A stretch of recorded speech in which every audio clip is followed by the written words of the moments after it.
Hi everybody. So in this video, we're going to look at finding the inverse of a 2 by 2 matrix. So if we have a matrix, let's call it A, then we say the inverse of that matrix would be A to the negative 1. And this has a property where the inverse matrix multiplied by the original, or the original multiplied by the inverse, will always equal I. And this I is the identity matrix. So for a 2 by 2 matrix, the identity matrix would be 1, 0, 0, 1. So for a matrix A, where the elements are A, B, C, and D, with determinant that does not equal 0, the inverse would be 1 over the determinant multiplied by the matrix with elements D, negative B, negative C, and A.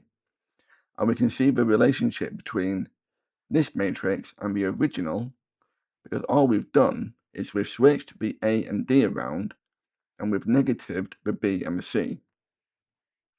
So if we look at example A, we've been asked to find the inverse of this matrix. So the first thing we need to do is to find its determinant.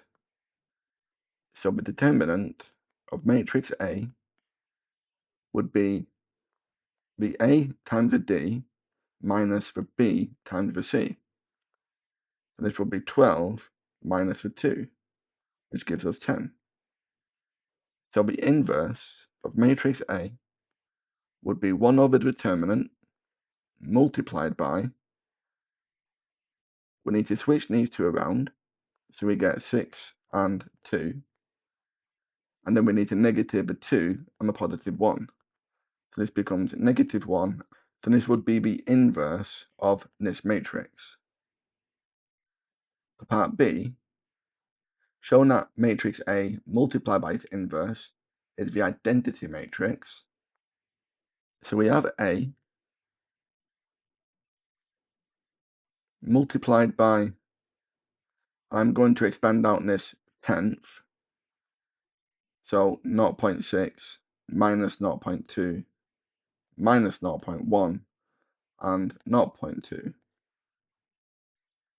And now we need to find the product of these two matrices. So we multiply the top row in the first matrix by the first column in the second matrix. So 2 lots of 0.6 plus 2 lots of negative 0.1 would be our first element. Then we'll multiply the top row by the second column. This will give us 2 lots of negative 0.2 plus 2 lots of positive 0.2. So now we'll move on to the second row and the first column. That will give us 1 lot of 0.6 plus 6 lots of negative 0.1. And then the second row times the second column. 1 lot of negative 0.2 plus 6 lots of positive 0.2. And then we can work this out.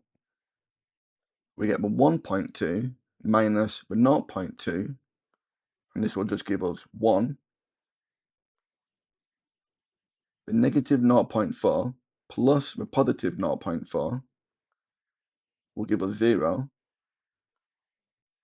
The 0.6 plus the negative 0.6 will give us 0. And the negative 0.2 plus the 1.2, this will give us 1. So you can see we do have the identity matrix. Okay, let's try one more example. Okay, so in this example, we're told that matrix M has elements 4x, 1 and 2, where x is a constant and does not equal 8. If it did equal 8, then this will have a determinant of 0 and therefore no inverse. We've been asked to work out the inverse of M in terms of x, and then to work out the value of x given this equation.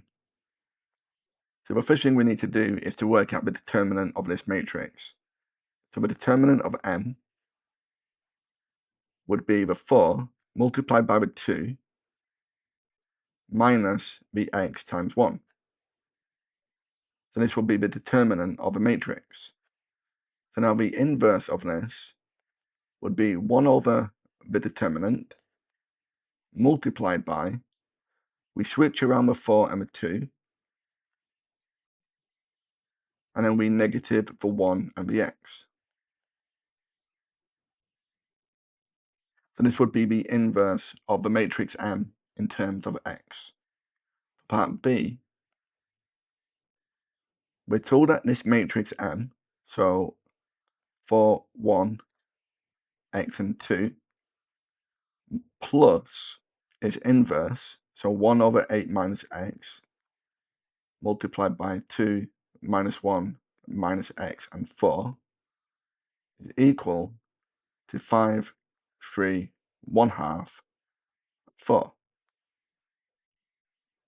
So now all we need to do is to add one of the elements in each corresponding matrix to work out the x term. If we look at this 4, this 2, and this 5, we've got the 4 plus will equal 5. So I've just chosen a corresponding element in each of these matrices. So now we can solve this equation. We'll move a 4 to the right hand side. So we get 2 over 8 minus x will equal 1. We'll move this denominator to the right hand side. So x must be equal to 6. And we can check this works.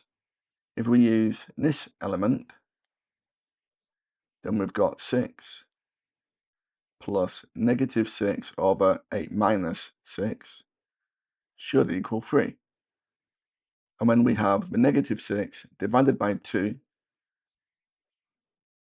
we get minus 3, and that does equal the right hand side. Okay?